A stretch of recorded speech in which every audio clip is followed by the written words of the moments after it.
Shalom, Bapak, Ibu, dan Saudara terkasih di dalam Kristus. Hari ini kita kembali bergabung di dalam ibadah online GBI Wisma KR. Namun terlebih dahulu, mari kita awali dengan doa. Bapa di surga, terima kasih Tuhan untuk setiap berkat-Mu, untuk setiap penyertaan-Mu di dalam hidup kami Tuhan. Dan Tuhan Yesus, kami juga berdoa bagi pembicara yang telah Engkau pilih dan Kau tetapkan untuk menyampaikan kebenaran firman-Mu Tuhan. Serta berkati kami Tuhan, berikan kami hati dan telinga seorang murid agar kami dapat duduk diam mendengarkan setiap kebenaran firman-Mu disampaikan. Terima kasih Tuhan, terima kasih Bapa. Di dalam nama Tuhan Yesus kami telah berdoa dan mengucap syukur bagi Allah kami hidup dan juru selamat kami. Haleluya, mari sama-sama kita katakan amin. Puji nama Tuhan, shalom. Wah, boleh kasih kemuliaan buat Tuhan Yesus yang paling dahsyat. Haleluya, saya yakin dan percaya kalau kita boleh masuk dalam minggu pertama di bulan September semua karena kebaikan Tuhan, amin. Mari sama-sama Bapak Ibu saya undang untuk bangkit berdiri dan kita akan sama-sama memuji nama Tuhan, bersorak-sorai buat Dia, amin. Haleluya. Yuk sama-sama kita mau tepuk tangan tinggi-tinggi buat Tuhan Yesus.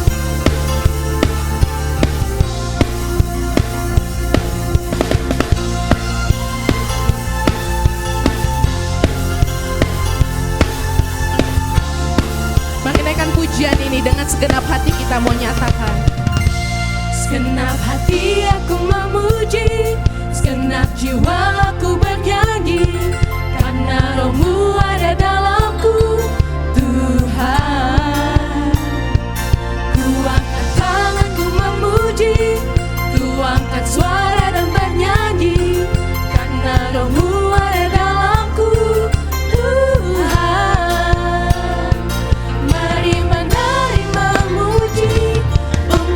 Sukacita di hati, Kau terbesar dan mulia, ajaib semua perbuatan-Mu.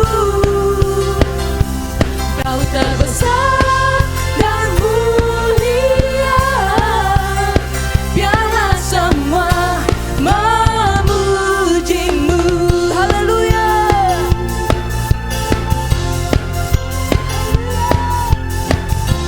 Sama-sama kita mau naikkan pujian ini dari awal. Dengan segenap hati kita mau nyatakan. Segenap hati aku memuji, segenap jiwa kami Tuhan. Aku menyanyi, karena Roh-Mu ada dalamku, Tuhan. Ku angkat tangan dan memuji, ku angkat suara dan bernyanyi, karena Roh-Mu ada dalamku,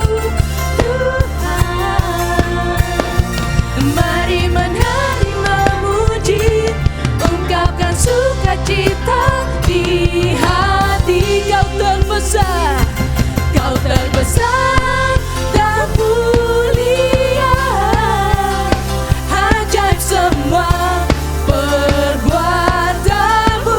Kau terbesar, Kau terbesar dan mulia, biarlah semua memuji-Mu.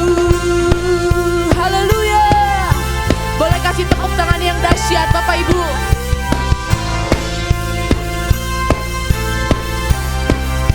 Sebab Dialah Allah kita yang terbesar dan termulia, amin. Mari sama-sama naikkan pujian ini. Kau terbesar dan mulia, ajaib semua perbuatan-Mu. Kau terbesar dan mulia, biarlah semua memuji. Yuk lebih lagi nyatakan. Kau terbesar dan mulia,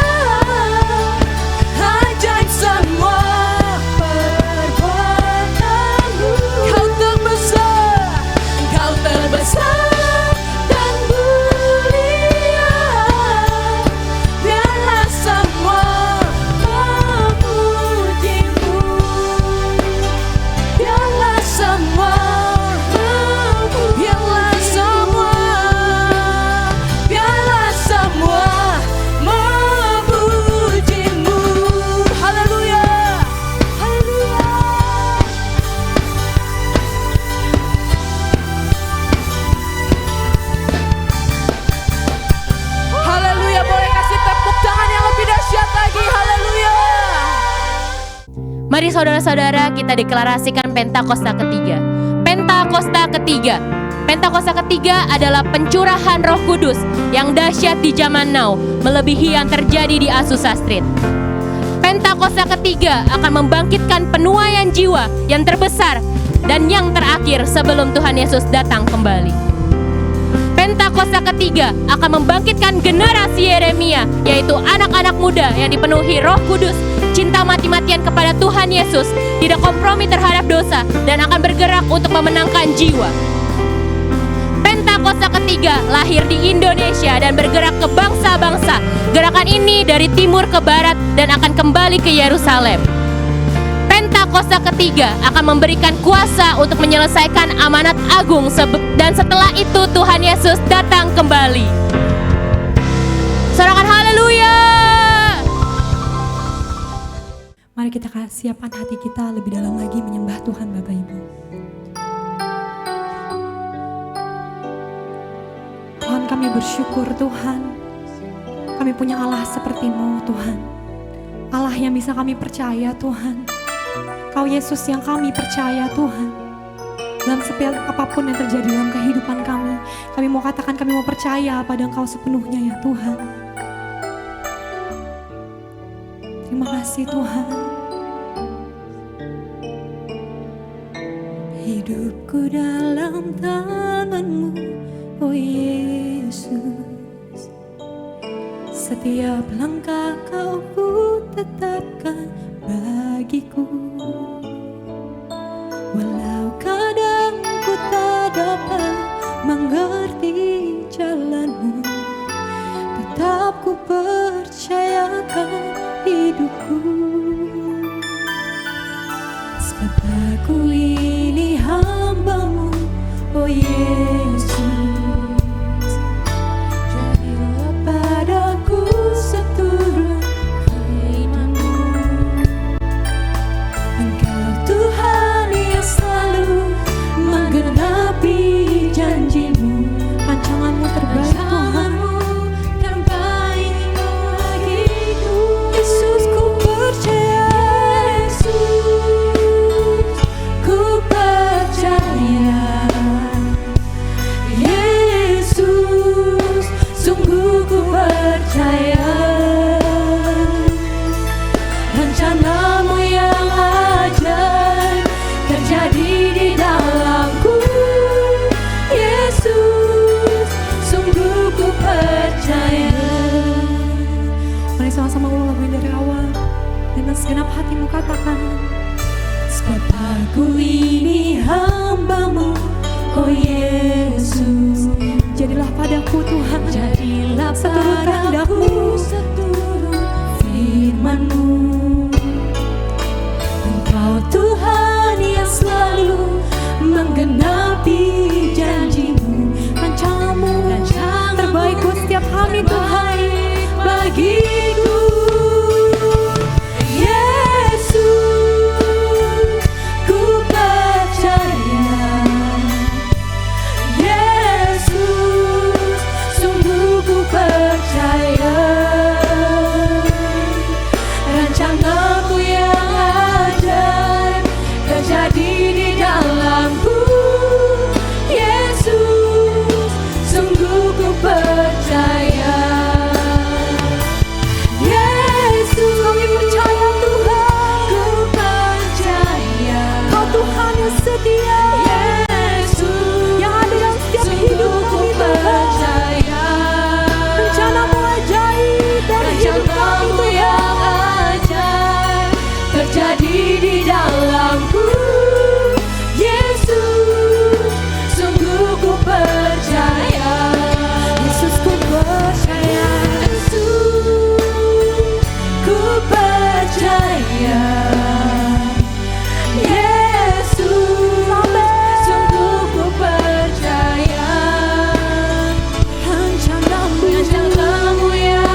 Mari berikan sorak-sorai buat Tuhan Yesus. Haleluya. Haleluya. Haleluya. Kami siap mendengarkan firman-Mu Tuhan. Berbicaralah pada setiap kami ya Tuhan. Haleluya. Amin. Happy Sunday semuanya. Banyak orang bertanya-tanya, apakah pandemi yang kita hadapi adalah tanda kedatangan Tuhan Yesus yang kedua kali? Sebelum kita menjawab pertanyaan tersebut, kita harus mengerti bahwa kedatangan Tuhan Yesus dapat dibagi menjadi dua tahapan. Tahapan pertama adalah pengangkatan gereja atau yang sering kita sebut dengan rapture. Pada tahapan ini, Tuhan Yesus akan datang di awan-awan dan menjemput kita untuk bersama-sama dengan Dia. Tahapan kedua adalah penampakan Kristus. Pada tahapan ini, Tuhan Yesus beserta orang-orang kudusnya akan mengalahkan antikristus di dalam perang Harmagedon, lalu mendirikan kerajaan 1000 tahun damai. Kita mempercayai bahwa pengangkatan gereja terjadi sebelum masa aniaya atau masa antikristus. Sehingga pertanyaannya adalah, apakah pandemi seperti COVID-19 saat ini dapat dikatakan sebagai tanda bahwa pengangkatan gereja atau rapture sudah dekat? Dalam Matius 24 ayat 4-12, Tuhan Yesus memberitahu murid-muridnya mengenai tanda-tanda yang akan terjadi menjelang kedatangannya yang kedua kali, yaitu yang pertama, goncangan-goncangan terhadap orang percaya, yang kedua, goncangan-goncangan terhadap semua orang di bumi, dan yang terakhir, pemberitaan Injil di seluruh dunia. Nah, yang perlu kita perhatikan adalah pada Lukas 21 ayat yang ke-11, Tuhan Yesus memberikan tanda-tanda yang dapat dirasakan oleh semua orang. Dan akan terjadi gempa bumi yang dahsyat. Di berbagai tempat akan ada penyakit sampar dan kelaparan, dan akan terjadi juga tanda-tanda yang mengejutkan dan tanda-tanda yang dahsyat dari langit. Tanda-tanda yang Tuhan ungkapkan adalah kejadian yang harus terjadi, karena itu adalah bagian dari rencananya. Dan tanda-tanda ini akan terjadi berulang-ulang di dalam sejarah manusia sebelum kedatangan Tuhan Yesus. Kita telah melihat banyak goncangan terjadi terhadap orang percaya. Banyak orang Kristen dianiaya karena percaya kepada Tuhan Yesus. Goncangan-goncangan juga terjadi kepada semua orang di bumi, seperti bencana alam, krisis ekonomi, bahkan merebaknya sakit penyakit. Efek dari goncangan-goncangan ini adalah meluasnya pemberitaan Injil, karena orang semakin mencari Tuhan di tengah penderitaan. Dan goncangan juga mendorong kita untuk segera melakukan apa yang Tuhan perintahkan, khususnya amanat agung. Dari pengertian ini, dapat kita simpulkan bahwa pandemi dapat dikatakan sebagai bagian dari tanda-tanda kedatangan Tuhan Yesus yang kedua kali. Saudara, yang perlu diingat adalah kita tidak dapat mengatakan bahwa setelah pandemi ini Tuhan Yesus pasti akan langsung datang. Tetapi, kita juga tidak bisa berkata bahwa sesudah pandemi ini Tuhan Yesus pasti tidak akan datang. Karena Tuhan Yesus jelas mengajar bahwa orang percaya tidak dapat menghitung atau menduga kapan waktu kedatangannya. Tidak ada yang tahu. Tetapi kita diminta untuk mempersiapkan diri menyambut kedatangannya. Mengenai kedatangan Tuhan Yesus yang kedua kali yang sudah amat dekat juga sudah disampaikan Roh Kudus sejak 2009 kepada Pastor Niko Nyotora Harjo. Roh Kudus menunjukkan dalam Yoel 2 ayat 28-32 bahwa akan terjadi pencurahan Roh Kudus juga goncangan-goncangan yang luar biasa. Akan tetapi melalui hal tersebut akan ada banyak orang berseru kepada Tuhan dan diselamatkan. Tahun 2013, Tuhan memberikan pernyataan melalui Pastor Niko bahwa yang dimaksud dengan pencurahan Roh Kudus adalah Pentakosta yang ketiga. Sejak saat itu, Pentakosta ketiga aktif disebarkan di mana-mana. Pastor Russell Evans dari Planet Shakers Church, Australia mendapat penglihatan bahwa Roh Kudus sedang dicurahkan di Indonesia. Ada kebangkitan jutaan anak-anak muda yang penuh Roh Kudus, yang cinta mati-matian akan Tuhan, dan akan melayani dengan cara yang belum pernah dilihat sebelumnya. Ini adalah jawaban doa bagaimana Pentakosta ketiga akan terjadi khususnya di Indonesia. Pentakosta ketiga juga diteguhkan oleh banyak hamba Tuhan baik dalam dan luar negeri di Empower 21, yaitu bahwa kegerakan ini akan lebih besar daripada pencurahan Roh Kudus di Azusa Street. Roh Kudus memberi pengertian bahwa Pentakosta ketiga akan menuntaskan amanat agung dan setelah itu Tuhan Yesus akan datang kembali. Kita percaya bahwa ini pasti terjadi. Kita dapat mengambil kesimpulan bahwa pandemi yang sedang terjadi hari-hari ini adalah bagian dari tanda-tanda penggenapan Pentakosta ketiga, di mana pencurahan Roh Kudus dan goncangan yang terjadi akan mengakibatkan banyak orang berseru kepada Tuhan dan diselamatkan.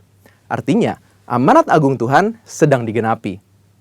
So, setelah kita mengetahui hal tersebut, apakah yang harus kita lakukan untuk menyambut kedatangannya?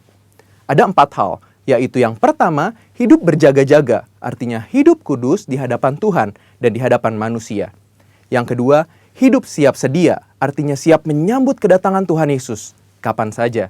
Yang ketiga, hidup setia, melakukan perintah Tuhan, artinya melakukan amanat agung Tuhan Yesus dengan Pentakosta yang ketiga. Dan yang terakhir, hidup intim dengan Tuhan, artinya banyak membaca, merenungkan, melakukan firman Tuhan, banyak memuji, menyembah Tuhan, dan banyak berdoa berbahasa roh. Saudara, walaupun pandemi COVID-19 mempunyai dampak negatif bagi dunia, tetapi jangan lupa, bagi kita yang percaya kepada Tuhan Yesus, pandemi ini adalah bagian dari tanda-tanda kedatangan Tuhan Yesus untuk menjemput kita, gerejanya. Mari persiapkan diri kita dan senantiasa menanti-nantikan kedatangannya. Haleluya! Tuhan Yesus memberkati.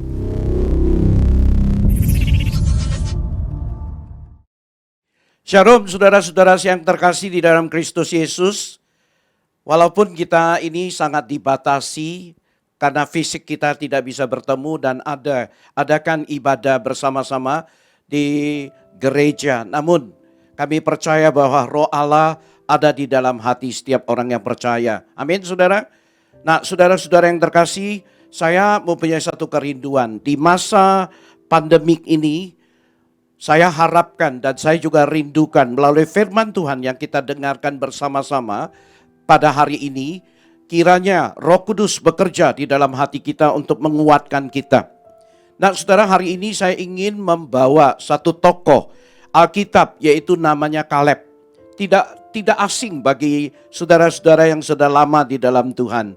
Kaleb kita tahu bahwa dia adalah seorang yang luar biasa.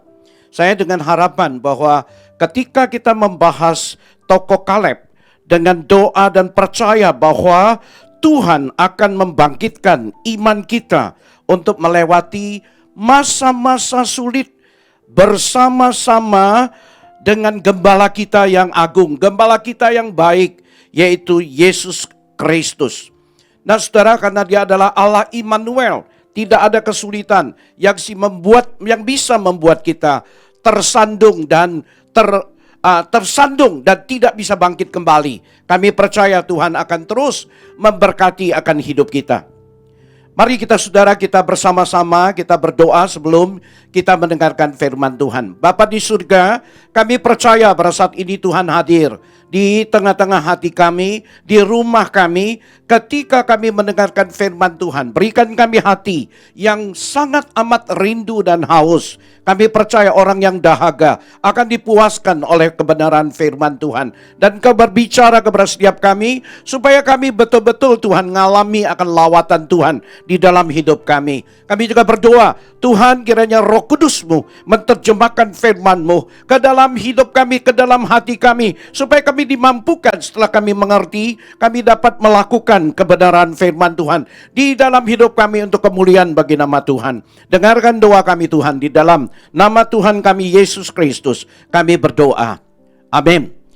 Bapak Ibu saudara-saudara yang terkasih, di dunia ini ada 3 macam hukum saudara-saudara yang harus kita hadapi. Hukum yang pertama yaitu hukum alam.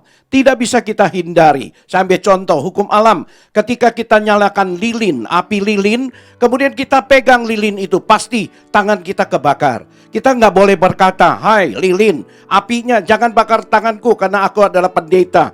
Tidak saudara, itu adalah hukum alam. Yang kedua, yaitu hukum negara. Ketika kita melanggar, kita lakukan tindakan-tindakan pelanggaran hukum, kriminalitas, pasti kita akan dihukumi oleh hukum negara. Yang ketiga, yaitu hukum Tuhan.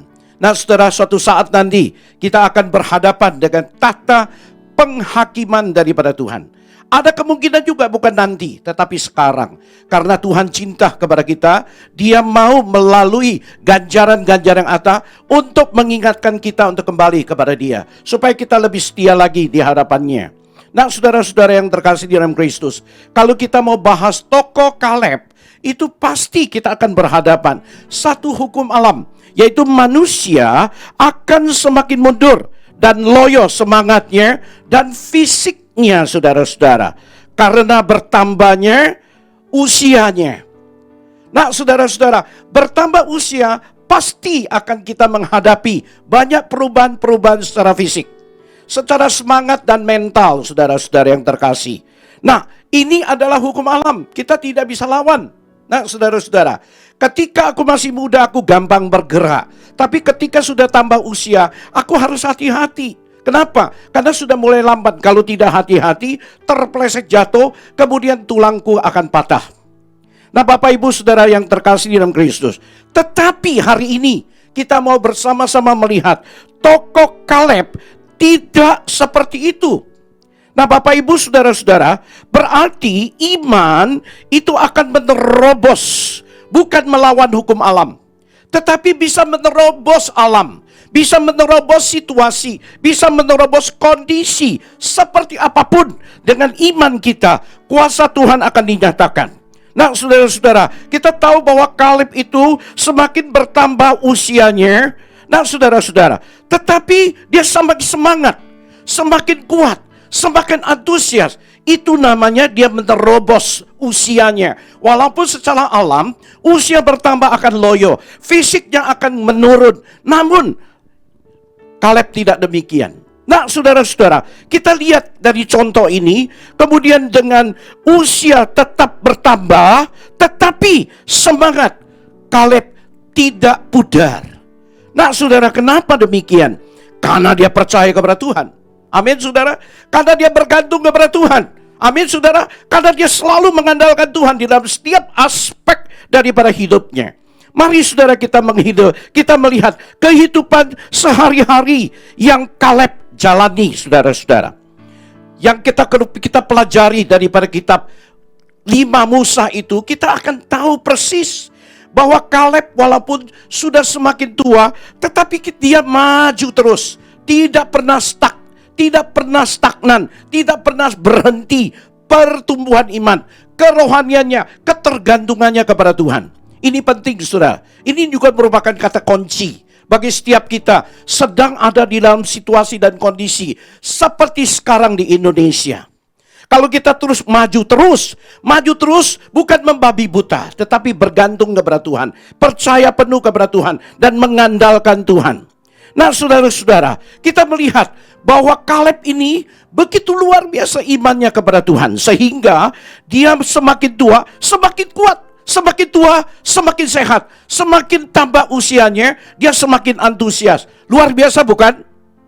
Saudara-saudara, yang menyebabkan dia luar biasa, itu karena apa? Karena percayanya, ketergantungannya kepada Tuhan. Nah, saudara, secara khusus, kerohaniannya dan juga keantusiasannya tidak menjadi kendur dan mundur karena bertambahnya usia. Saya rasa sendiri, saudara-saudara, ketika saya usia 30, begitu luar biasa, gebrak terus. 40 masih tetap, 50 tetap, 60 tetap. Tetapi ketika lewat 60, sudah mulai rasa bisa lelah, bisa letih. Tapi saya bersyukur kepada Tuhan, karena saya tahu panggilan Tuhan kepada saya adalah gembalakan jemaat, mengembangkan pekerjaan Tuhan, mengembangkan akan pekerjaan Tuhan untuk menjangkau lebih banyak jiwa. Antusiasme itu tidak pernah mundur. Semangat itu tetap ada. Cuman kita karena percaya kepada Tuhan, kemudian kita harus pandai-pandai mengatur waktu dan istirahat kita, kegiatan dan istirahat kita. Nah, Bapak Ibu saudara-saudara yang terkasih, Kaleb bukan hanya orang yang antusias, tetapi Kaleb kalau kita melihat saudara adalah seorang yang berani. Berani apa saudara-saudara? Berani melawan arus. Itu luar biasa saudara-saudara yang terkasih. Mari kita lihat firman Tuhan, yaitu tercatat di dalam Bilangan pasal 13 ayat 30. Nah, di sana dikatakan demikian. Kemudian Kaleb mencoba menenteramkan hati bangsa itu di hadapan Musa. Katanya, tidak kita akan maju dan menduduki negeri itu, sebab kita ini pasti akan mengalahkannya. Saya ulangin lagi. Dia bilang, tidak, kita akan maju. Untuk apa? Untuk menduduki negeri itu. Sebab kita pasti akan mengalahkannya. Nah, saudara-saudara yang terkasih, kenapa Kaleb bisa mengatakannya itu kepada di hadapan umat Israel, khususnya di hadapan pemimpin, yaitu Musa? Karena dia adalah salah satu daripada 12 pengintai yang ada. 12 pengintai pulang, kemudian 10 melaporkan satu berita yang negatif, yang membuat orang itu patah semangat. Hilang imannya, hilang keberaniannya, hilang kepercayaan dirinya kepada Tuhan. Nah, Bapak Ibu Saudara, pada saat itu Kaleb dia tampil dengan berani. Karena arus 10 orang mengatakan demikian, tetapi dia berani melawan arus. Dia berkata, tidak seperti itu. Jangan takut, jangan khawatir, karena Tuhan menyertai kita. Kita pasti bisa menduduki tempat itu. Tidak mudah, saudara. 2 suara lawan 10 suara, itu tidak mudah. Pada umumnya seperti ini. Kemudian kita bilang tidak. Dengan iman loh, bukan membabi buta. Dengan percaya penuh dan mengandalkan Tuhan. Nah, saudara-saudara yang terkasih di dalam Kristus. Tetapi Kaleb dia berani melawan arus. Nah, saudara-saudara yang terkasih, saya akan angkat satu perumpamaan. Saya mau tanya kepada jemaat sekalian yang ada di dalam rumah, yang sedang menonton YouTube, beribadah bersama dan dengarkan firman Tuhan bersama. Saya mau tanya pertanyaan ini. Ikan apa yang bisa melawan arus? Ikan apa yang bisa melawan arus? Jelas saya tidak bisa mendengar jawaban saudara. Tetapi terkaan saya pada umumnya ketika aku ajukan pertanyaan seperti ini, mereka akan jawab ikan salmon. Betul, ikan salmon dia bisa melawan arus. Tetapi jawaban saya bukan ikan salmon. Nah, saudara, ikan apa yang bisa melawan arus, saudara? Adalah ikan yang hidup. Ikan mati dibawa sama arus. Sama dengan apa yang dilakukan oleh Kaleb, saudara-saudara. Imannya hidup. Dia rasakan penyertaan Tuhan. Dia rasakan pertolongan Tuhan. Dia rasakan firman Tuhan. Janji Tuhan itu adalah ya dan pasti. Bukan secara logika dia mengakui, tapi hatinya mengalami, hidupnya mengalami, sehingga dia semakin yakin bahwa Tuhan menyertai, kita pasti bisa menduduki negeri itu. Makanya report atau 10 orang yang negatif itu, arus yang begitu kencang, dia berani lawan. Karena dia punya iman yang hidup. Nah, Bapak Ibu saudara-saudara yang terkasih, kalau iman yang mati akan dibawa oleh arus, kita takut, kita khawatir, kita setuju dengan pendapat-pendapat yang tidak beriman. Bapak Ibu saudara-saudara, di tengah-tengah situasi yang sangat sulit ini, mungkin kita menghadapi masalah-masalah ekonomi. Mungkin kita menghadapi masalah banyak sekali keluarga. Dari pandemik, kemudian muncul bermacam-macam masalah di dalam hidup saudara. Nah, saudara-saudara, memang Yesus sudah jauh-jauh hari sudah memberitahukan kepada kita. Kamu jangan khawatir. Walaupun di dunia ini penuh penderitaan, tapi di dalam aku ada damai sejahtera. Yakinkah janji Tuhan itu? Yakinkah dengan firman Tuhan itu, saudara-saudara? Kalau kita yakin, kita mengandalkan Dia. Kalau kita yakin, kita percayalah kepada Dia. Bahwa Dia tidak mungkin lepas tangan. Buktinya ketika Rasul Petrus, dia berjalan di atas air, saudara-saudara. Dia bilang, Yesus, kalau engkau adalah Yesus, biarkan aku jalan di jalanan di atas air ini. Kemudian Yesus bilang, mari kamu datang. Dia turun, saudara-saudara. Dia jalan, saudara-saudara. Tetapi ketika dia jalan, kemudian dia lihat kanan kiri, dia noleh kanan kiri. Ombak begitu gede, dia kaget tuh. Luar biasa kaget. Ketika dia kaget, tidak lagi fokus kepada depan, yaitu Yesus, dia nyaris tenggelam. Apa yang terjadi, saudara-saudara? Ketika lemah kita akan tenggelam, dia berteriak, Tuhan tolong saya. Yesus ulurkan tangannya dan genggam tangannya dan menyelamatkan dia. Bapak Ibu saudara-saudara yang terkasih dalam Kristus, Apa yang dijanjikan oleh Tuhan? Damai sejahtera, sukacita. Dan dia berkata, orang yang tekun berdoa tidak mungkin dipermalukan, tidak mungkin dikecewakan. Percayalah kepada dia. Nah saudara, di dalam situasi apa? Kita sabar menanti pertolongan dari Tuhan. Nah saudara-saudara yang terkasih dalam Kristus, kita akan lihat beberapa hal. Yang pertama, iman seorang Kaleb. Kita melihat imannya seperti apa.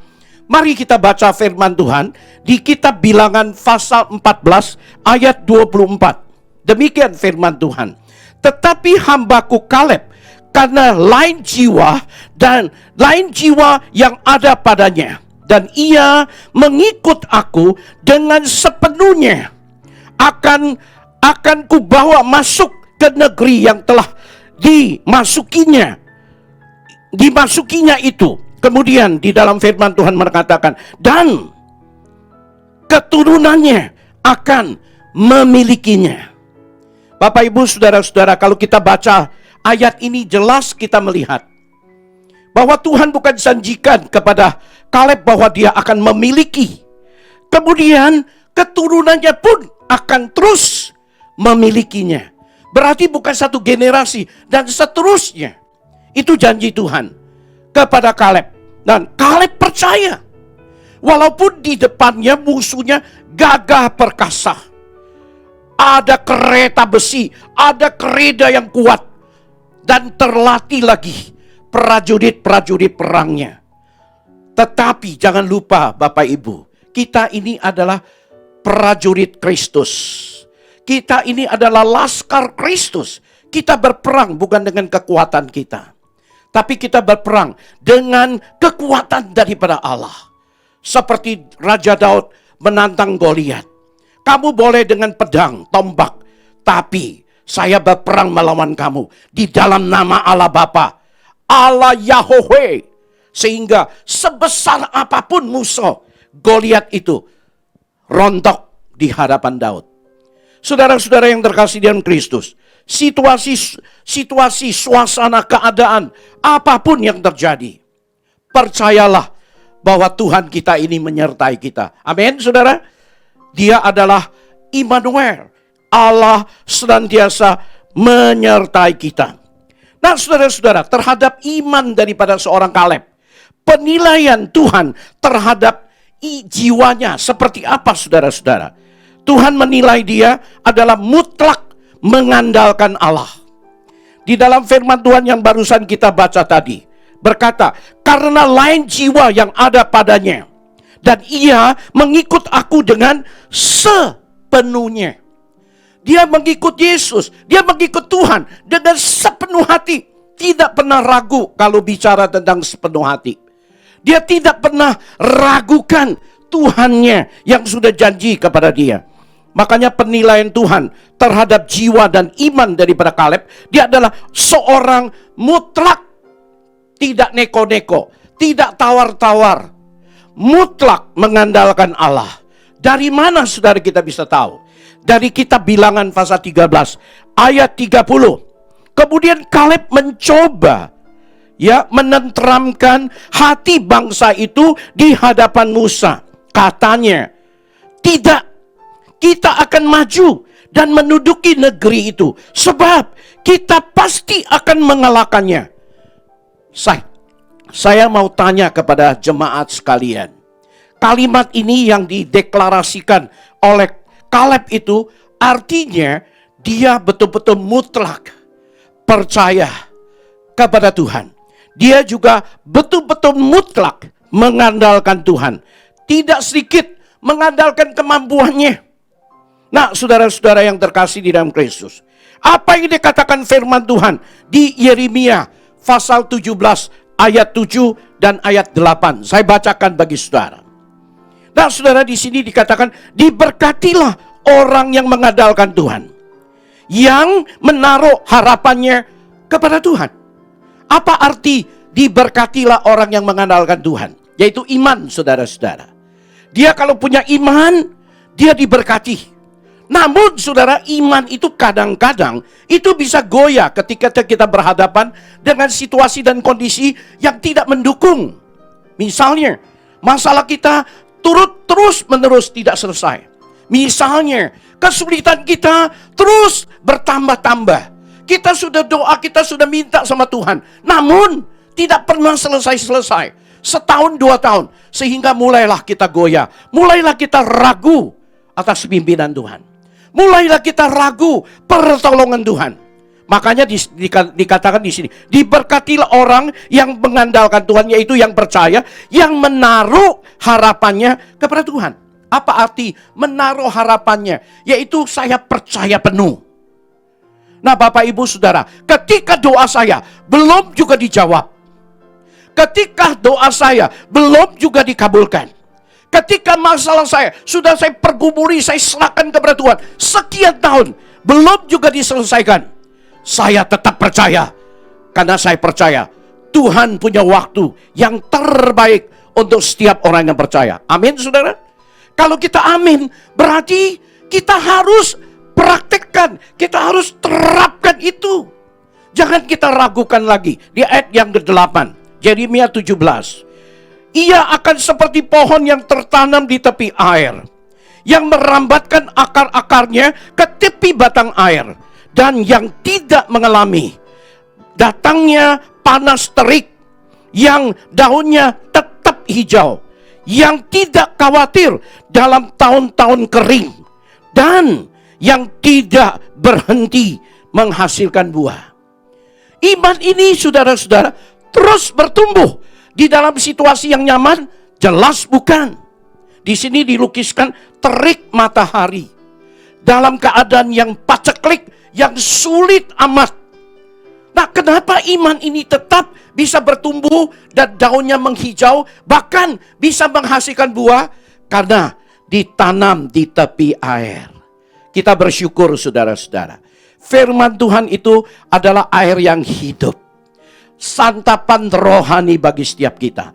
Iman kita dibangunkanlah di atas dasar daripada janji-janji Tuhan. Itu apapun yang terjadi. Tuhan berkata, dunia ini akan semuanya habis.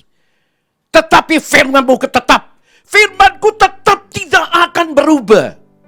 Nah, Bapak Ibu, kalau kita tanamkan iman kita, bangunkan iman kita di atas sesuatu yang tetap tidak akan berubah, percayalah bahwa imanmu juga tidak akan berubah. Ini janji daripada Tuhan. Yang kedua, saudara-saudara, Kaleb ini beriman dan adalah orang juga pemberani. Bukan saja beriman, tapi pemberani. Bahkan sangat amat berani, saudara-saudara. Seperti apa beraninya? Tadi kita sudah baca. Tapi saya mau kutip dari Bilangan pasal 14 ayat 9. Kaleb berkata, hanya janganlah memberontak kepada Tuhan. Ini pesan. Kata Kaleb, jangan berontak, jangan lawan, jangan lakukan kudeta, jangan meragukan pimpinan Tuhan di dalam hidup kita. Dan janganlah takut kepada bangsa negeri itu.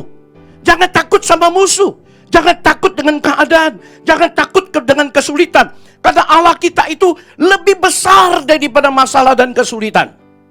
Pemazmur melukiskan Allah itu seperti matahari. Kenapa melukiskan Allah itu seperti matahari, saudara-saudara? Karena sinar matahari itu dimanapun dia pasti bercahaya terang. Walaupun puncak gunung itu setinggi apapun, juga tidak bisa menghalangi sinar matahari untuk menyinari puncak gunung yang tertinggi sekalipun. Nah, Bapak Ibu Saudara, ini jelas mengatakan bahwa Allah kita ini lebih besar daripada my problem. Lebih besar daripada kesulitan kita, masalah kita, hidup kita. Jangan takut karena Dia menyertai. Kita bersyukur bahwa Dia bilang jangan takut kepada bangsa negeri itu. Sebab mereka akan kita telan habis. Luar biasa kalimat ini. Saudara, kalau saya bisa lukiskan, dia anggap musuh itu seperti bakpaunya.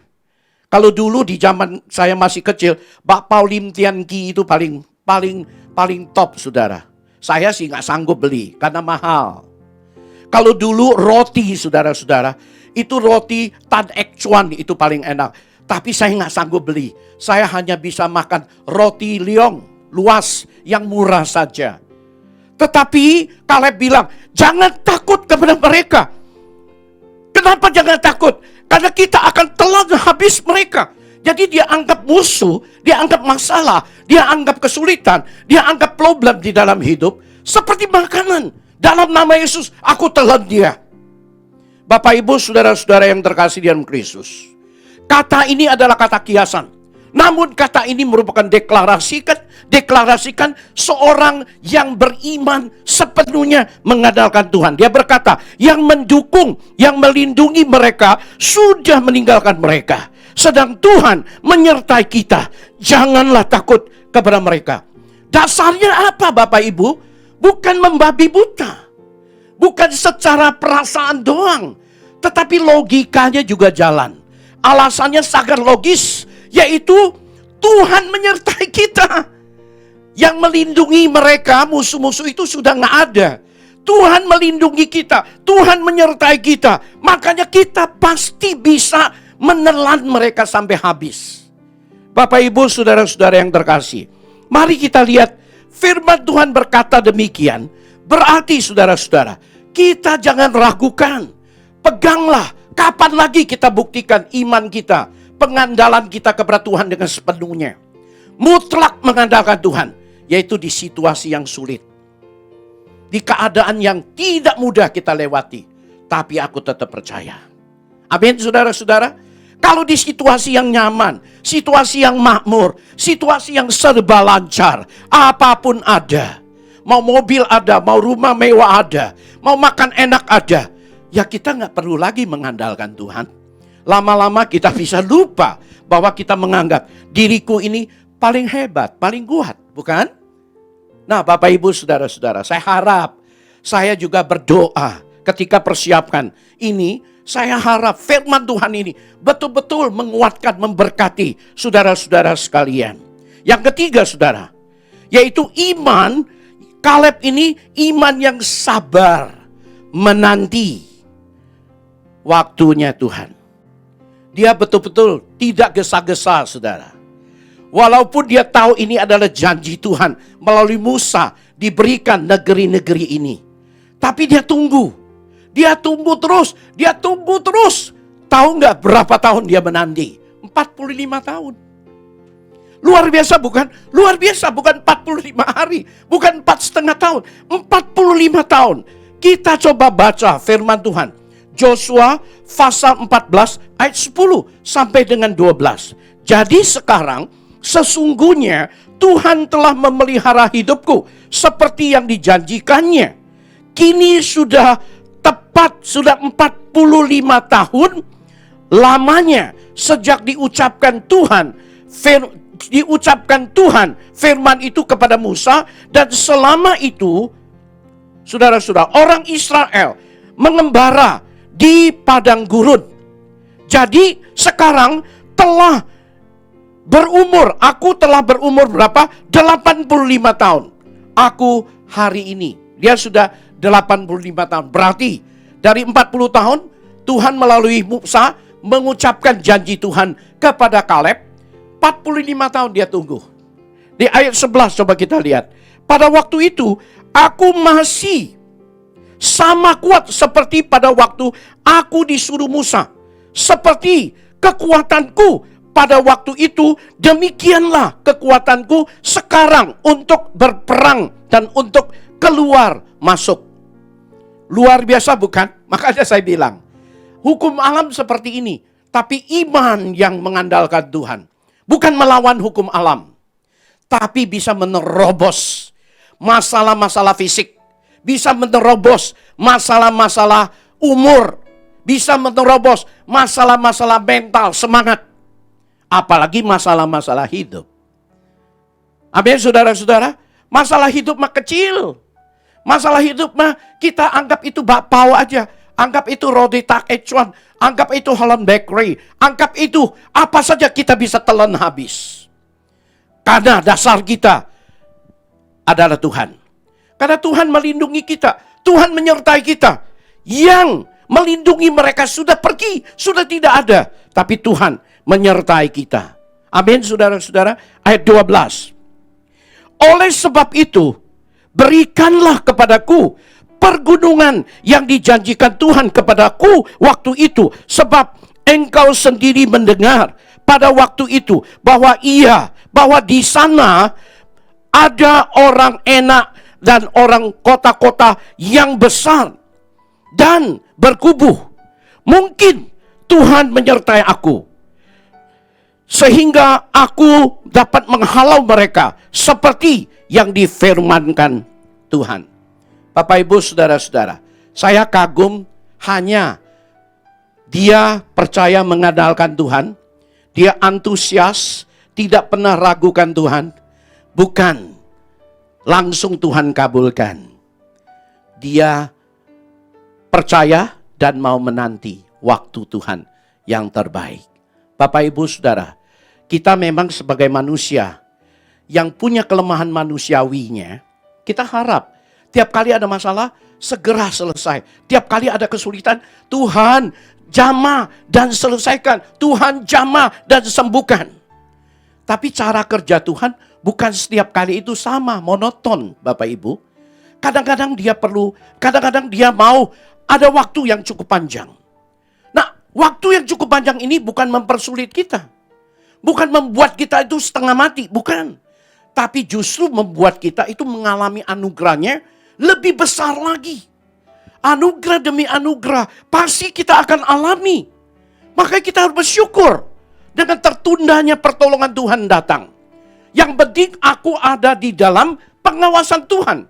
Aku ada di dalam penyertaan Tuhan. Saya nggak takut. Nggak mungkin Tuhan biarkan saya seperti ini. Saya percaya. Makanya Bapak Ibu Saudara, percaya itulah membuat Kaleb dia mau menanti sepanjang 45 tahun lamanya. Coba kita lihat saudara, kalau dibandingkan dengan kita. Masih jauh betul gak?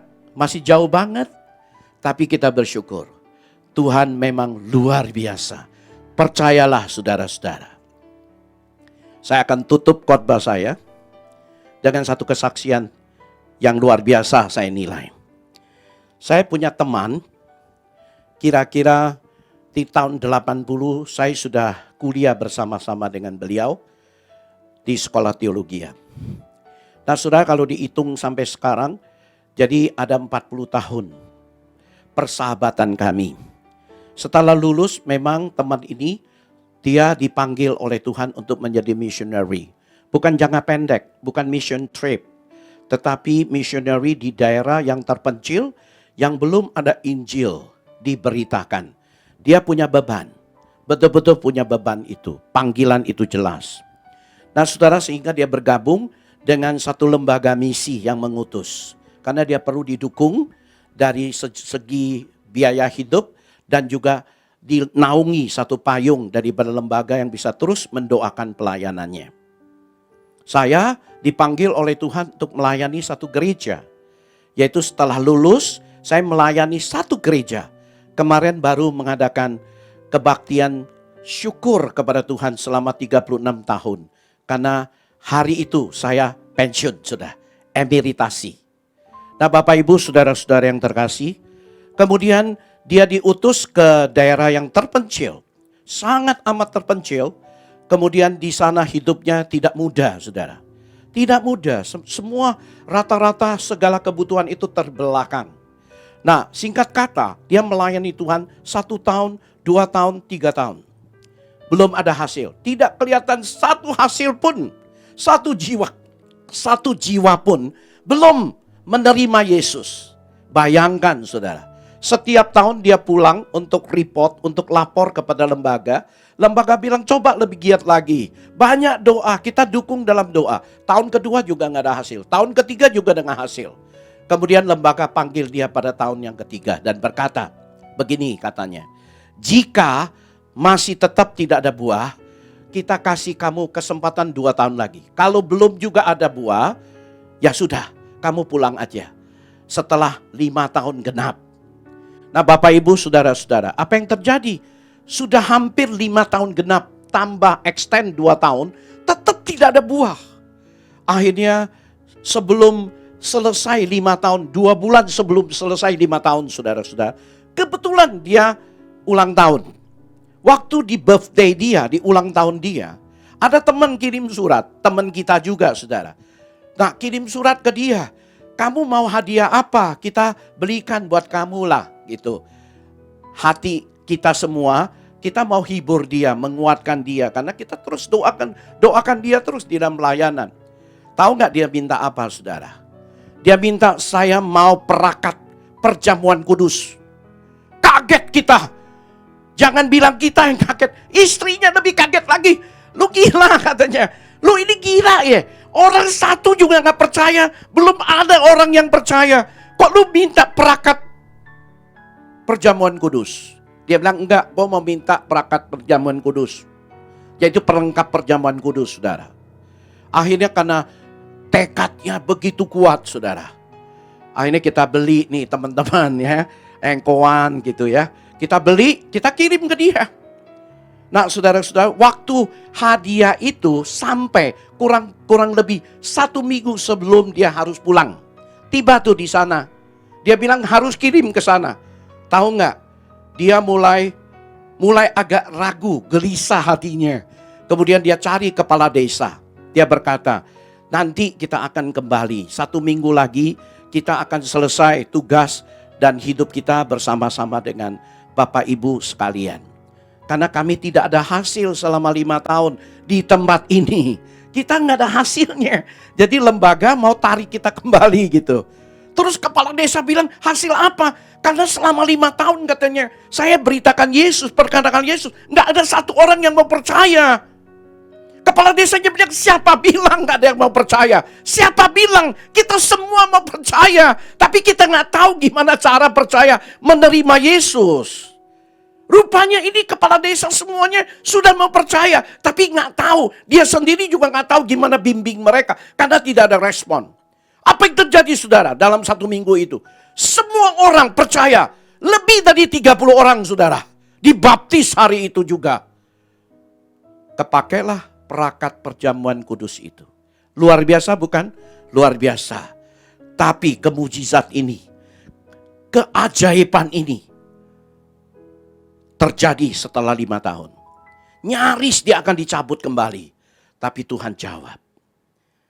Doamu sudah aku dengar tapi aku genapi. Ketika kamu sudah menyelesaikan proses ujian yang begitu lama. Saya tahu kamu benar-benar mutlak mengandalkan aku di dalam pelayananmu, di dalam hidupmu. Bapak, Ibu, Saudara-saudara, Tuhan juga memberkati kita. Mari kita berdoa. Bapa di surga, terima kasih untuk firman-Mu pada hari ini sudah kami sampaikan. Kami percaya tidak akan kembali dengan sia-sia. Akan terus menjadi berkat, menjadi suara yang penuh urapan kuasa dari Roh Kudus. Menyentuh dan mengingatkan kami terus-menerus ketika kami berhadapan dengan situasi kondisi apapun di dalam hidup kita. Tuhan sertai dan Tuhan berkati. Dengarkan doa kami dan pelihara setiap jemaat-Mu yang mendengarkan firman Tuhan. Kiranya Tuhan jaga keselamatan mereka, kesehatan mereka, rumah tangga mereka dan segala kebutuhan mereka. Agar kami tidak tawar hati, tidak patah semangat. Melainkan kami semakin mengandalkan, semakin bergantung kepada Tuhan. Dengarkan doa kami. Di dalam nama Tuhan kami, Yesus, kami sudah berdoa. Haleluya. Amin. Tuhan berkati. Bapak, Ibu, dan saudara terkasih dalam Kristus, kita telah selesai mendengarkan kebenaran firman Tuhan disampaikan oleh hambanya.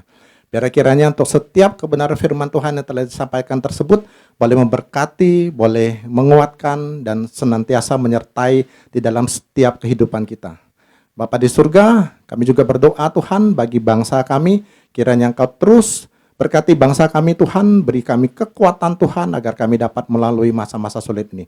Berkati juga untuk setiap pemimpin bangsa kami Tuhan, biar kiranya Engkau berikan mereka hikmat, marifat daripada-Mu, sehingga apapun yang mereka putuskan itu semua adalah yang terbaik dan berkenan bagi Engkau. Bapa di surga, kami juga berdoa untuk Gembala sidang kami, untuk Pak Niko beserta keempat wakilnya, pakai terus hamba-hambamu ini Tuhan, di dalam setiap pelayanan mereka, dan biarlah kiranya kami boleh mengetahui isi hatimu melalui hamba-hambamu ini. Bapak, kami juga berdoa untuk Gembala Rayon yang juga sekaligus Gembala cabang kami, untuk Bapak Pendeta Budianto Totong, dan untuk wakilnya Pak Michael kiranya juga Engkau terus sertai hamba-hambamu ini Tuhan, baik di dalam pelayanannya maupun di dalam setiap aspek kehidupannya. Bapak, kami juga menyiapkan hati kami untuk terima berkat daripadamu. Mari kita siapkan hati untuk terima berkat dari Tuhan. Tuhan memberkati engkau dan melindungi engkau. Tuhan menyinari engkau dengan wajahnya dan memberi engkau kasih karunia. Tuhan menghadapkan wajahnya kepadamu dan memberi engkau damai sejahtera. Kekasih Kristus, terimalah berkat damai sukacita yang telah dikaruniakan oleh Allah melalui putra yang tunggal Tuhan Yesus, serta persatuan yang maris, penghiburan, pertolongan, kekuatan dari Roh Kudus mulai saat ini hingga Tuhan Yesus datang kedua kali menjemput kita di wanang permai, bahkan kekal selama-lamanya. Mari kita terima berkat sama-sama mengatakan amin. Sebab